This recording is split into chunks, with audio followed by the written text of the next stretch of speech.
This idea that you could have mass deportations of criminals is nonsense.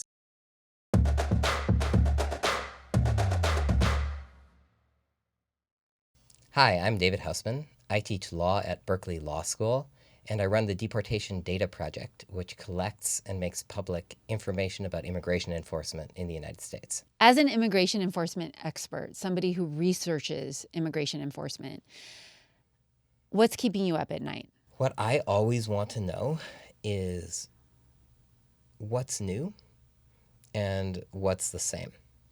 So until recently, the numbers we were seeing in immigration enforcement, while they had gone up a lot since the end of the Biden administration, weren't higher than the numbers we saw during President Obama's first term. I constantly want to know whether that's changing, whether the administration is succeeding in really its logistical plans to increase arrests, to increase detentions, to increase deportation flights. What's new here? How different are things? What is new? What's new? In a way, the thing that's most new is that we can't keep track of what's new.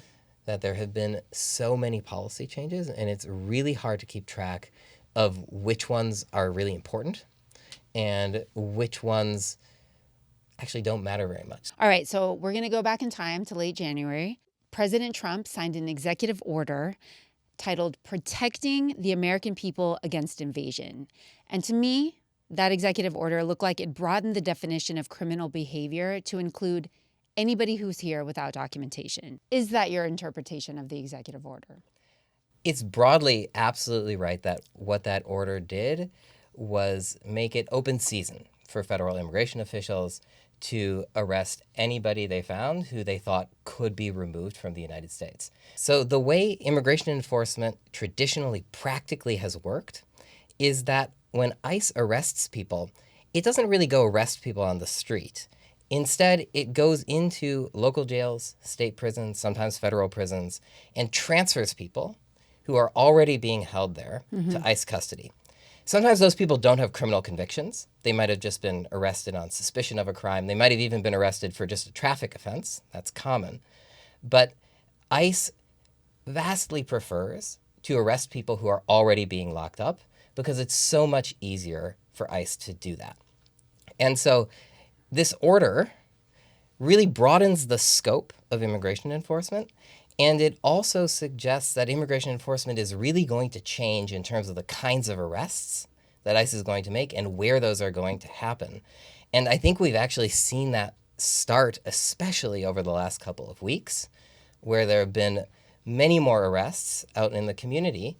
And what we're seeing is a public reaction against that because that's not what people are used to. So when people are a little bit confused and they're seeing what's happening right now and they're saying, wow, we thought President Trump was just going to deport criminals, people with criminal records, and he's not. He's deporting people who don't have criminal records. What would you say to them? I would say it was always a false promise that President Trump could conduct mass deportations of people convicted of crimes. There just aren't very many non-citizens convicted of crimes in the United States. So this idea that you could have mass deportations of criminals is nonsense. In addition, very few crimes in relative terms are committed by non-citizens. So the idea that crime, if you're concerned about crime, which is a real problem in the world, the idea that you would address that through the immigration system is also magical thinking. Because if you entered the U.S. on a visa and you overstayed it, that's not a crime. It's a civil infraction. There's no crime there whatsoever. Entering the U.S. between ports of entry is a minor misdemeanor.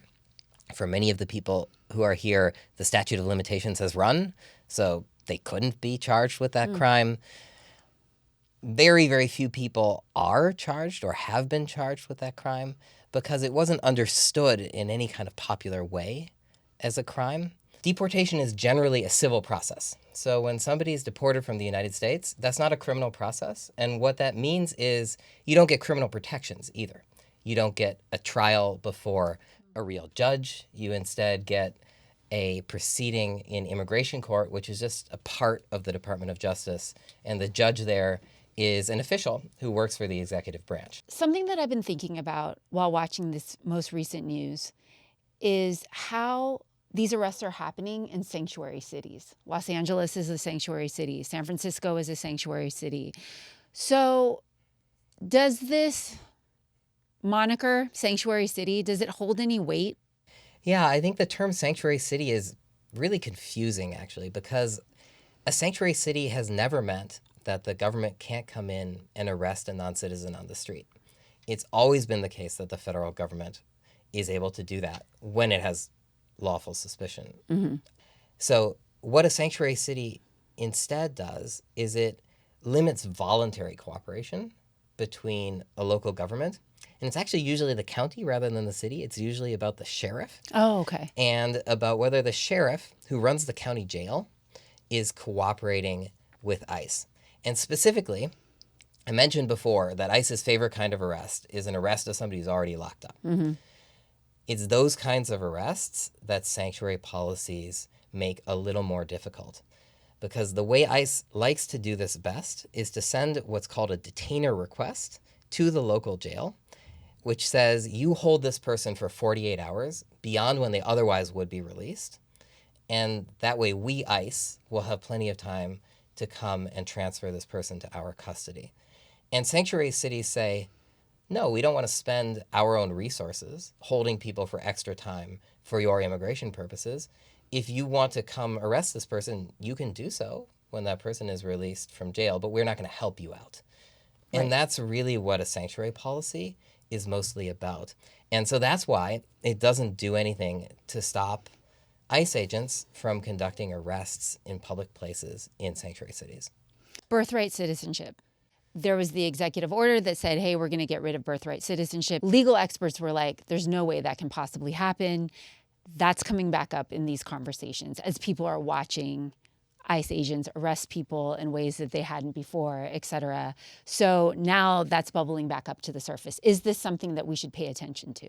I don't think that there's any reasonable chance that the Supreme Court will agree with the administration's, frankly, pretty outlandish interpretation that would upend a century and a half of law here. So if people are going to prioritize what they're worried about, are you saying that goes lower on the priority list? I would worry less about that and more about new arrests, more about attempts to deport people without any process. It is confusing what due process is. The Supreme Court has said that due process rights stretch farther and less far in different contexts. Mm-hmm. So everybody who's in the U.S., on U.S. soil, and at least has been here for some time, very clearly has due process rights. That comes from the Fifth Amendment in the Constitution, which just says you can't be deprived of your liberty without due process. And it says persons can't be deprived of their liberty without due process. It doesn't say citizens, it says persons. Anybody in the U.S. has due process rights. Mm-hmm. And there's a whole body of case law about exactly what due process means in terms of the right to a lawyer. Courts haven't required the government to pay for people's lawyers in deportation proceedings. So unlike in the criminal system where you get a public defender, in the immigration system, there's no right to a lawyer at government expense. But there is a right, and this is a right that's guaranteed by due process, to bring your own lawyer. Now, one thing people are often referring to is the way the Alien Enemies Act was used to deport people with no procedure at all. The Venezuelan nationals, for example, who were taken and put in Secot in El Salvador, one of the most infamous prisons in the world. That is certainly unprecedented. It's also unprecedented, at least in any recent decade, to use immigration enforcement squarely to try to suppress speech. So the use of deportation proceedings in order to punish peaceful protest, that is new. And I think it's also a mistake to see that as related to immigration. That's instead about trying to suppress peaceful protest. This feels very chaotic, and I actually don't understand how the government is tracking all of this. The government does really have to track each time it arrests somebody, each time it books that person into a detention center, each time it moves that person from one detention center to another, and every deportation flight that it conducts. The government has that information because it has to. Otherwise, it couldn't conduct these operations at all. And that's also the source of the data that we seek at the Deportation Data Project, which is these government data sets, which are subject to the Freedom of Information Act once personal information has been stripped away from them. Has the government been playing ball? So the Freedom of Information Act, FOIA process, is really backlogged. Yeah. And as a result, if you want to get a swift response from the government, you often have to sue the government. We got one update back in March that goes through mid-February. We are hoping for another update soon. David, thank you so much for being here. Thanks so much for having me.